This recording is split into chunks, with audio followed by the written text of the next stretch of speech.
Hello, everybody, and thank you for tuning in to the Liberty Report. Daniel McAdams is with me this morning. Good to see you, Daniel. Happy Monday, Dr. Paul. Good. Guess what I want to talk about? Gold. Maybe we're on our way to the gold standard. But under the circumstances of the recent article that we're going to talk about, I'm not so sure this is the road to the gold standard. And that has to do with this major one-hour video put out by the Islamic State. And they actually use some truths about gold and paper money in order to promote their version of the gold standard. Did you happen to come across this video? I mean, it was pretty amazing. I think it was in some ways it was very chilling because if this was indeed an ISIS video, it's claimed as, and I'm pretty skeptical about a lot of these things because I think propaganda is so powerful these days. But if indeed it is what it is, it makes a very accurate, as someone who's followed you as a non-expert, myself following you as an expert for so many years, learning so much, it sounds almost like some of your teachings. Well, yes, and the big thing here is Islamic State talking about a gold standard, putting a lot of stuff in their video that sounds very reasonable, and that paper money is bad, which is something we've talked about for many years. But who has the greatest interest in taking gold and discrediting gold? Well, it's our government, and especially it's the Federal Reserve. And we've talked about the history of 100 years. What they've done, they've destroyed the dollar, promoted paper money, and they always tax gold. They always go after gold. And right now, this conspiracy part of this, if there is such a thing, is that the gold standard is something that ISIS wants, so therefore it has to be bad. And there's the implication, too, that they have advocated the circulation of the old Islamic gold dinar. And anything associated with ISIS, except when our CIA is involved, anything associated with ISIS is considered bad.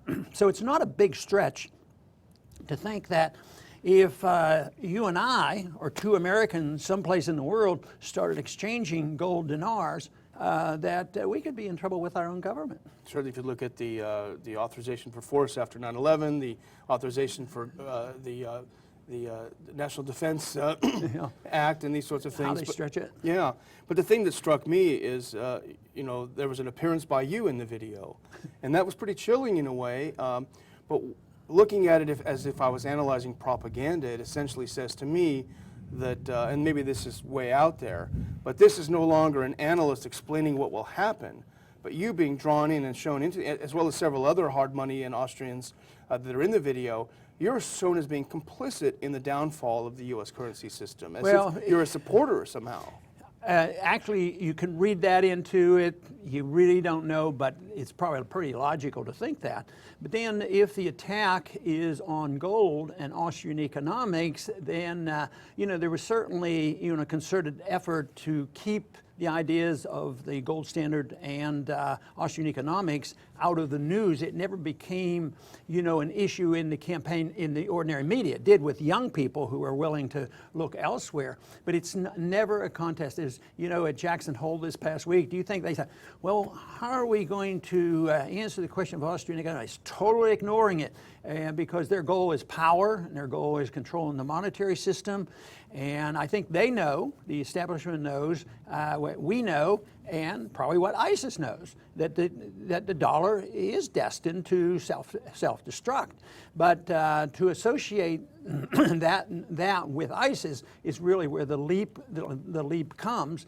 And I think the one thing that they use as a justification for gold was the Quran, and they've been saying, that it's in the Quran that gold should be used. But it's in most religions, Judaism and Christianity and honest weights and measures. It's a religious principle, so that's not a big stretch. But to paint a group of people, which is what our government has done for so long, is to discredit. And how much have they been involved? Our government been involved in the gold market. So our government in the West sets themselves up for attacks like this because, of course, we had our gold taken from us illegally in the 1930s, and gold was propped up and artificially priced. It probably still is, and yet they have to save the paper money. So in that sense, our government, And our Federal Reserve has opened up the door for this type of insinuations, that this is America, a problem, and therefore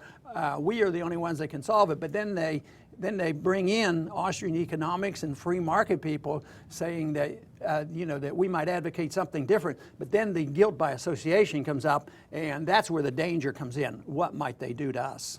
I was going to say the conspiracy theorists would go crazy watching this movie because it conflates cause and effect.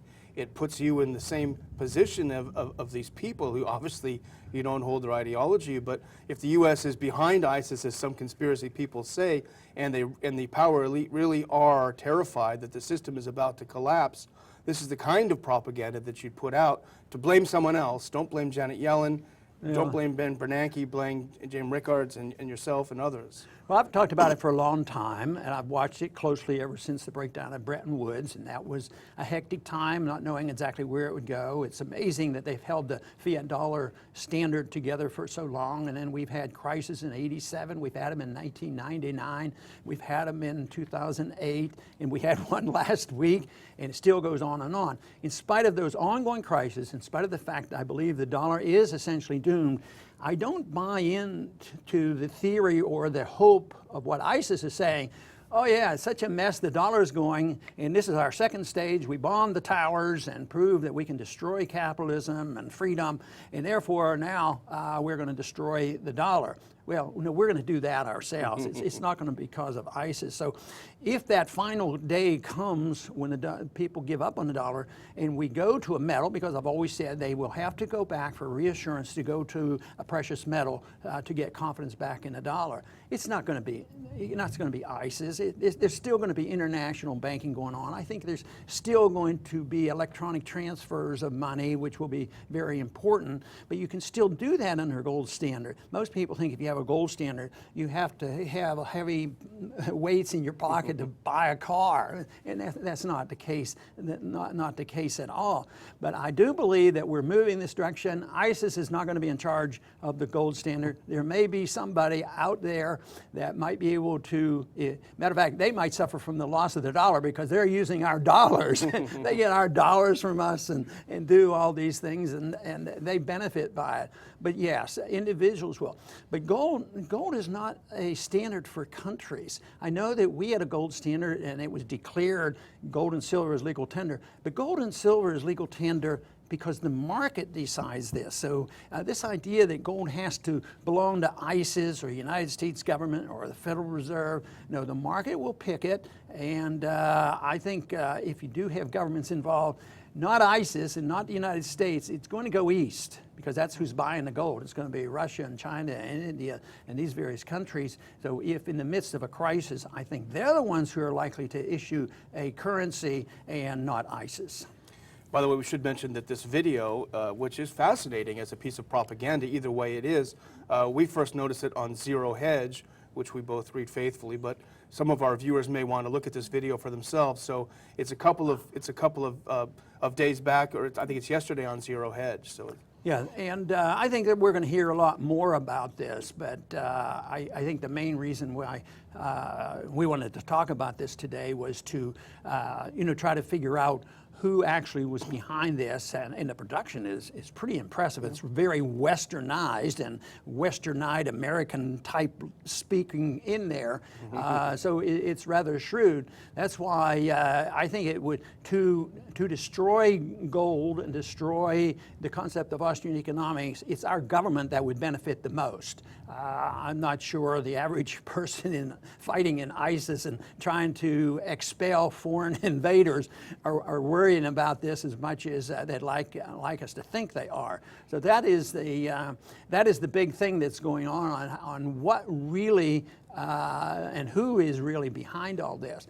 I think this is important monetary history because it brings to our attention that our dollar is doomed and everybody's going to take advantage of it. Who's going to use it? And in this case, ISIS is claiming that they're going to take advantage of it because America is at fault. And in many ways, we are our own worst enemies when it comes to our foreign policy, getting ourselves involved when we shouldn't. And also the destruction of the dollar. Just recently, we talked about China. China was at fault, and and we hear the presidential candidates still saying this. It's China's fault that we had a stock market crash, not realizing that the fiat dollar, the reserve currency of the world, is the instrument of worldwide inflation. So if there's a problem, we ought to look to ourselves, and eventually the market will decide, because the paper money will be rejected, but there will be a tremendous effort made by all the government, because it means a lot. It means power and wealth on who controls the purse strings. But when they lose control of the dollar, the purse strings will change, and eventually people, at least on a temporary basis, will trade in the actual coins. But hopefully we come to our senses in this country, decide that we're going to give up on our foreign policy and give up on Keynesian economics, and say along with this comes a trust and a belief and an understanding of what a sound currency is all about. The founders knew about it. Biblical history shows that honest money is worthwhile in a moral sense. So it's something that we should continue to think about, because we're living in an age that's moving rapidly. And although I don't believe ISIS is dating this, that all of a sudden they're going to come up with the gold standard here in the next month or so, I don't think that's going to happen. But in the next month or two or a year or two, eventually that dollar crisis will come and somebody else will have to pick up the pieces. Let's hope it's the free market Austrian economists that are able to pick up the pieces. I want to thank everybody for tuning in today to the Liberty Report, and please come back soon.